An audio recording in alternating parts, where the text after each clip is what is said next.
What's up, Jets fans? Welcome to the latest edition of Jets Latest, where you get the latest on the Jets, Jets. I'm your host, the spitting statistician, Dane Martinez, and today we have to talk about what we saw at MetLife Stadium in the Jets' second preseason game against the New York Football Giants. And quite frankly, it did not look as good as the opener against Green Bay. The Jets lose 31-12 against the Giants, and we got to start with what everybody's talking about, what has been the buzz throughout the entire offseason and training camp, and that is Justin Fields as a passer. Here on Jets Latest, I've been continuing to talk about this run game, how that's going to be good, how that's going to be top in the league and stuff like that, and that still may be the case, right? But on the first game against Green Bay, Justin Fields was efficient, right? He was hitting checkdowns, they were moving the ball. That was not the case Saturday against the Giants. It did not look good. He went 1 of 5 for only 4 yards, one completion in the flat to Mason Taylor, and that was it.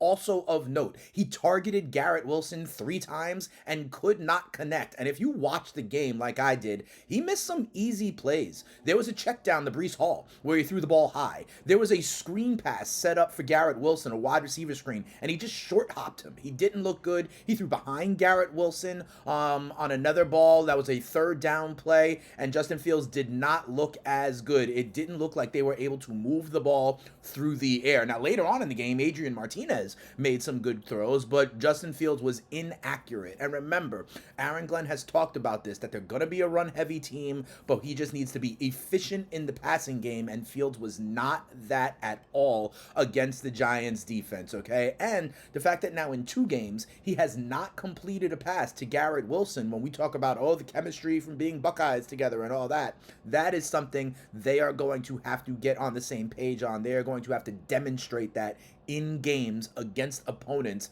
not just in practice, okay? So it was not a good effort from Justin Fields and the starting unit in terms of passing. He definitely was inaccurate. He definitely missed some balls. I will say this. The run game continues to be impressive. They ran the ball 19 times for 85 yards just in the first half. One drive, they literally ran the ball 10 straight plays to start the drive and moved all the way into field goal range. That's when they got their first score and did get a field goal. That's when they could not complete the third down because Fields threw behind Garrett Wilson. And all told, they ran the ball 33 times for 141 yards. That's coming off a similar effort in the run game against Green Bay. So the point I want to make here is they are going to be a run first team, and they have been successful at it. Last year, the Jets ran the ball just slightly over 21 times a game. That was the lowest kind of attempt share in the NFL. And you see right here, Breece Hall, 7 carries, 26 yards. Braylon Allen, 7 carries, 34 yards. And those 2 guys were rotating in and out, so it does look like this is going to be a full-on committee or a full-on kind of timeshare between Breece Hall and Braylon Allen. The run game continued to look good. Justin Fields definitely has to clean up some of those inaccuracies in order to be able to complement that run game with an efficient throwing game, maybe just play action, things of that nature. The passing game did not look good against the Giants. Also of note, something else that had reared its ugly head was Arian Smith. He had a couple of drops on catches he could have made. There was another catch that would have been a tough catch on a third down that he didn't come down with. All told, on 6 targets to Arian Smith, only 2 catches for 39 yards. So let's, pump the brakes a little bit about how he's playing so great, and he can go ahead and be our wide receiver too, right?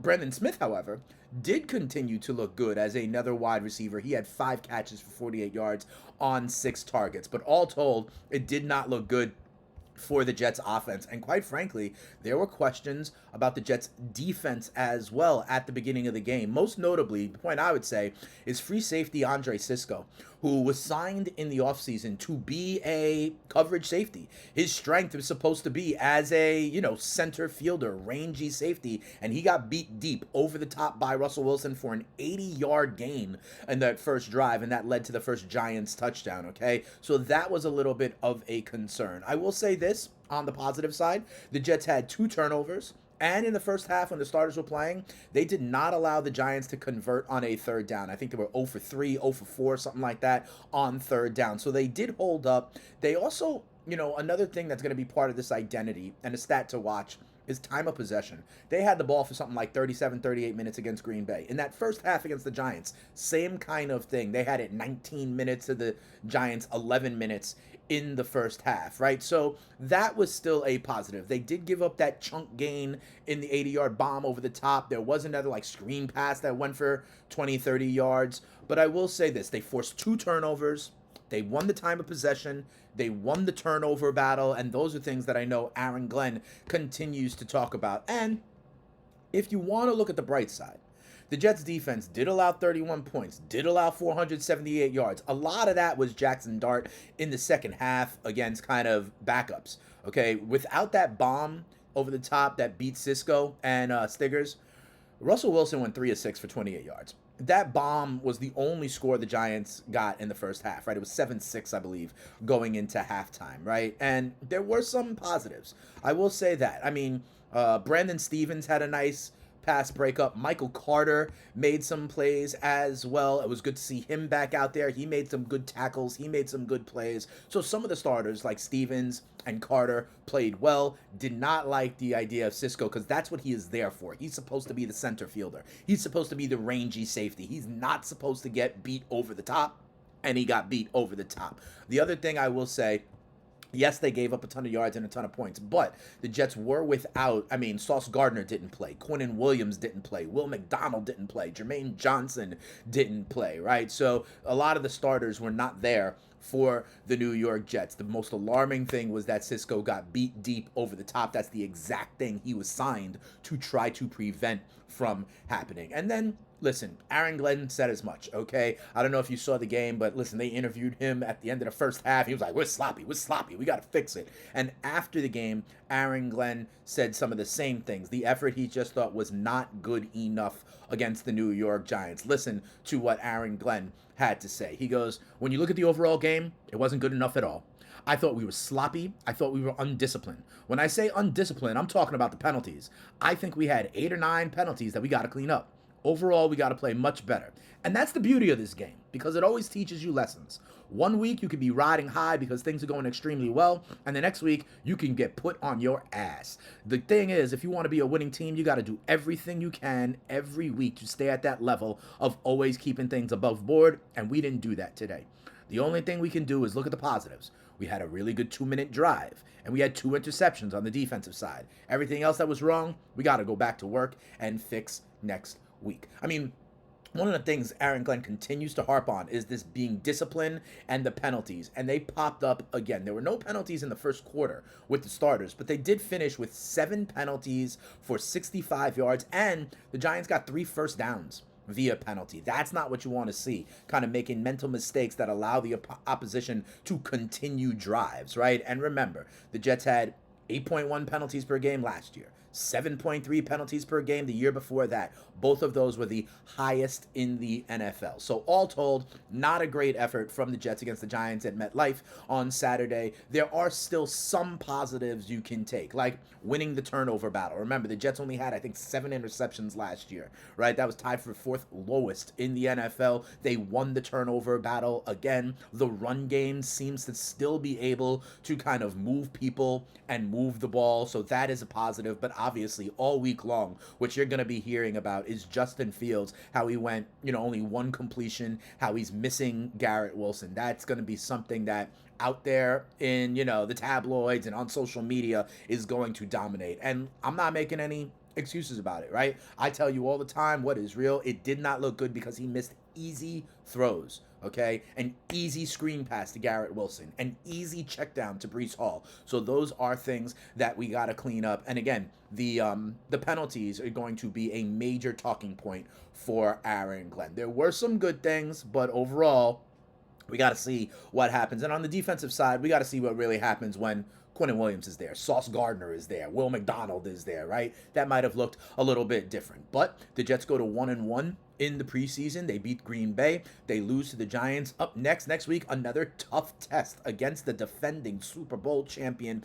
Philadelphia Eagles. But I will be here to discuss it all week long. We'll see what's going on in training camp. We'll see what's going on as injuries start to get rehabbed, and we'll see what everybody is saying here with the green and white. Speaking about what everybody is saying, let's see what you guys are saying. And thank you to always being down, engaging with me in the comments. Remember, you can click that button and become a Jets latest insider and get some extra exclusive kind of videos and other perks and benefits to get down with this channel, which is growing, and I appreciate everybody. So some of the things you guys are saying out there, we got Furniture Guy 6125 says, spitting the truth, keep up the good work, brother. And listen, people have told me that I've been optimistic, and I still am, but when something like this happens, I continue to spit the truth. Okay, I'm giving it to you real. Chase Maserati 6968 says, tell a Jets fan friend to tell a Jets fan friend. Please do. I am excited that this channel is growing. We got over 2,000 subscribers recently, and as we get deeper and deeper into the preseason and ultimately the regular season, I'm hopeful that more Jets fans realize that Jets latest is the place to be. Side character 09 says, what I want to see is our secondaries getting some time, because then they can get some development and they can be even better. I think that's a good point, right? Sauce wasn't there. We saw some of Brandon Stevens. We saw some of Michael Carter. But guys like, Quantez Stiggers, who also was part of getting beat over the top on that bomb, but then he made some nice plays later on in the game. He broke up a pass. He had the interception when the Giants were not on the same page about to throw into the end zone, right? So it's good to see guys like that. I want to see more of Malachi Moore, who got into the game. I want to see more of A.Z. Thomas, who, our third round pick. So I agree with that comment. We got to see, as it could be more than just Sauce, because teams are going to avoid Sauce at all costs. And then No Love 15 says, I just found this channel and I like your content. Salute all the way from Philly from another Jets fan. So thank you. And I always like checking in with people from around the country. We had a fan even in Germany that kind of got down and checked in the comments. So thank you to everybody. And like I always say, watch these videos, like these videos, subscribe to the channel, and tell a Jets fan friend to tell a Jets fan friend. And if you want to hear more from me, the spitting statistician Dane Martinez, remember, I am the host of the FTN Fantasy Show over on SiriusXM channel 87, the fantasy channel, because it is fantasy football season. That's how I came into this industry, and I'm always here to help you win your leagues and win that cash. FTN Fantasy is a great website, rankings, a lot of different tools to slice the data, some great content, and go on over and check that out. By the way, if you use the promo code FTN Show, you could probably get a little bit of a discount. Tell them Dane Martinez sent you. All right, so we're going to be talking all week as we get ready for our final preseason game against the Eagles. Keep it locked right here on Jets Latest. I will be giving you the real. It didn't look so good for Justin Fields in the passing game, but there are still reasons to be optimistic, all right? And we'll talk about it all week. But for now, we're out of here. Peace.